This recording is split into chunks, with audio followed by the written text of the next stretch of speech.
Well, hello. I didn't see you there. I was too busy, you know, diving into this new read called Irrelevant Viners and Where to Find Them, and, yeah, it's not really a book. It should be, though, but don't make fun of my penmanship. I know I write like a 5th grade boy. But anyway.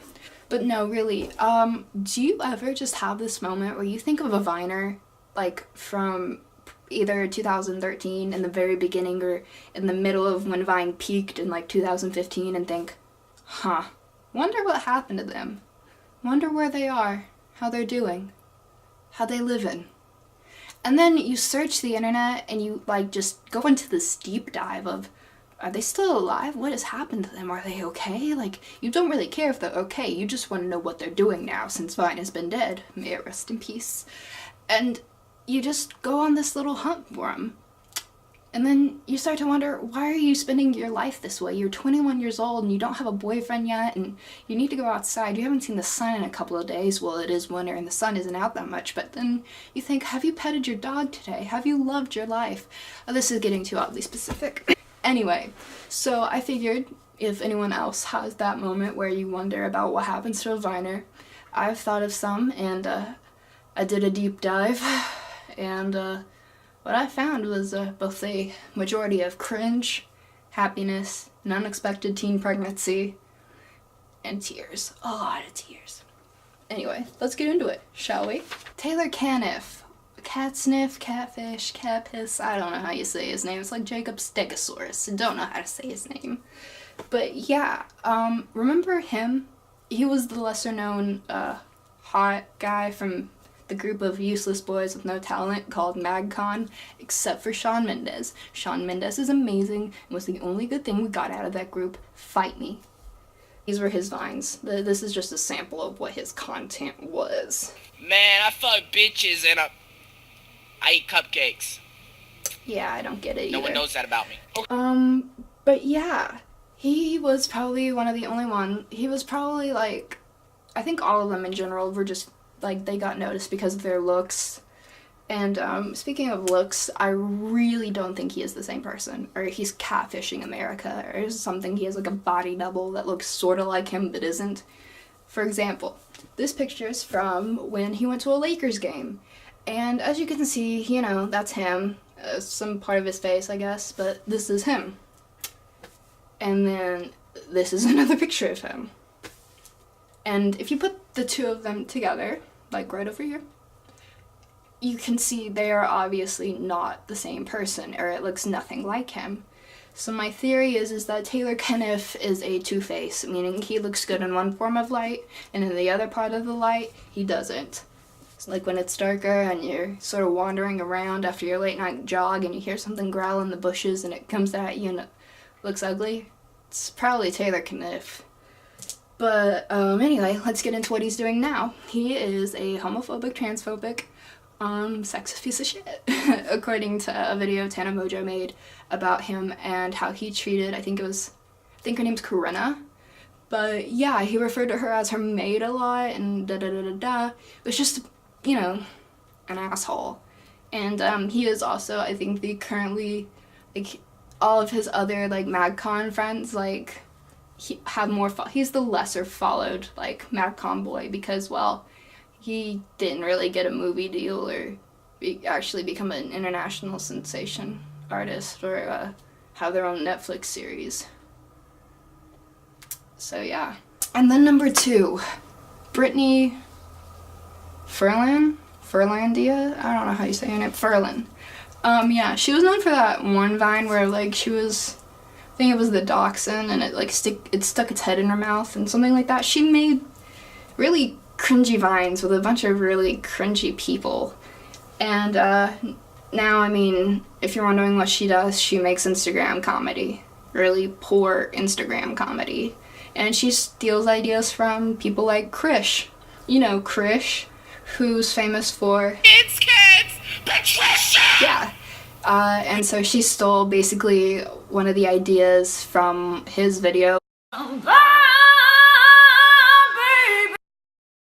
The wind blows, the cradle will rock, yeah. Like, gave him no credit whatsoever. And still does the whole, you know, she does that baby voice thing. And You're cute. Gabe Irwin. Yeah, I have no clue how people found his generic humor funny. It was, I think, targeted lesser to, like, people who didn't get a majority of, like, other Viners' humor funny. Like, I mean, he just wasn't funny. And if you're wondering what he does now, well, Instagram comedy. As you can see, he does the typical, like, bold font and the white parts, and then the video in the middle, and then does the whole tag a friend below, you know, that thing to get more views, to which, by the way, tag a friend below, if they can relate to this video. CeeLo. For those of you, I'm not talking about CeeLo Green. I'm not talking about that guy. I'm talking about this thing. That's right, I referred to him as a thing because he is a thing.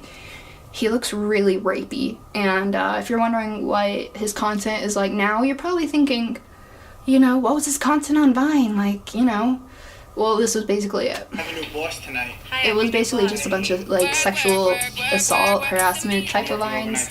And you're probably thinking, oh, he's probably had time to mature, probably had time to age, you know?